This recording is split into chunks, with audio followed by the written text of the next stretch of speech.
Oh hey, welcome to another edition of hand-laid tracks and 3D printed trains with Socrates. Today we're looking at the first of two gondolas that I saw at Westport, Amsterdam. 40 foot, 65 foot. So I was riding my bike down Amsterdam way, the Westport freight terminal, which is west of Central Station here in Amsterdam, and I saw this freight car sitting next to another one very similar to it. Took a couple photos. A little while later, did some modeling, boom, 40 foot, 65 foot, same basic car. Going to put it up on Cults as an introductory. If you looked at my stuff, you thought, looks kind of cool, maybe you want to check one out yourself without any risk, go ahead and print this one up for free, try them out, see what you think of the cars. They work pretty well. You can see them back there still working.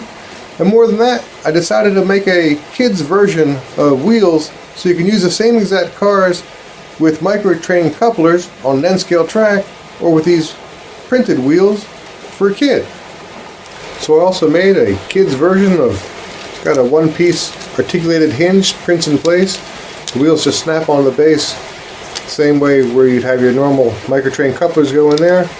Instead these will snap on, so either as a kid's toy, they just snap on, or as a static model. I also printed designed up an NW2 little shunter to go with it, because you can't have a train without at least an engine for it. And included is a whole bunch of different loads.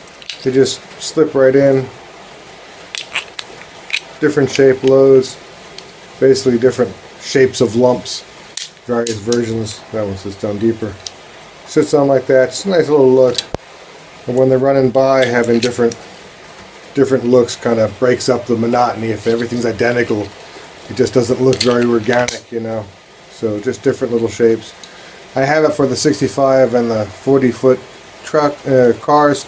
Lots of loads, lots of things. Micro-trains, couplers go on the bottom. Run them on an N-scale track. So I add a little flange around the base to help it stick to the bed. They usually pull off pretty easily, but you can crease it a little bit to help pull it off. And I use automatic supports inside. I have little tweezers that I usually go ahead and break apart the insides, and they usually pull out fairly easily. And I went ahead and I printed a set of hinged wheels so you can use it for a child's toy or to use it as a static display. And they do in fact pull apart and go back together. I don't know how many times they're going to come apart and go back together, but at the very least they do come apart and go back together at least a few times. And if not, of course, you can use your micro-trains couplers on it. They're designed for that. And this is basically one of the two gondolas I saw in Westport, Amsterdam. This one's going to be for free, the other one's not. And they're very similar but different, and a bunch of different loads in them to make the different loads look interesting as well, because your eyes can see it if they're identical. So I had to make a bunch of different loads for it as well. Micro-trains couplers go on the bottom if you want to use micro-trains couplers, and they have two pins, a big and a small. Usually one of the two pins works. So you can use it as a child's toy, and as you get older you can play with it as a old person's toy on a model train set on an N-scale layout. If you need to clean the edges up, usually use a little scraping edge tool, a deburring tool, and clean the edges off, trying to make it fit the best I possibly can. Get it free on Cults, make it for your kids.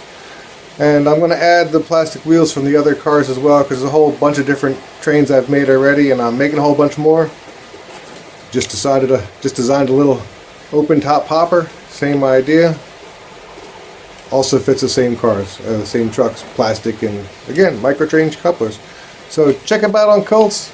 Get yourself an N-scale train. This is gondola number 1. Gondola number 2 is going to get listed next. Thanks so much. Check it out. Hand-laid tracks doesn't have a theme song, doesn't have a theme song, doesn't have a theme song. Hand-laid tracks, it still doesn't have a theme song. Hand-laid tracks, it still doesn't have that theme song. Gotta write one, gotta get one, then I'd have a theme song.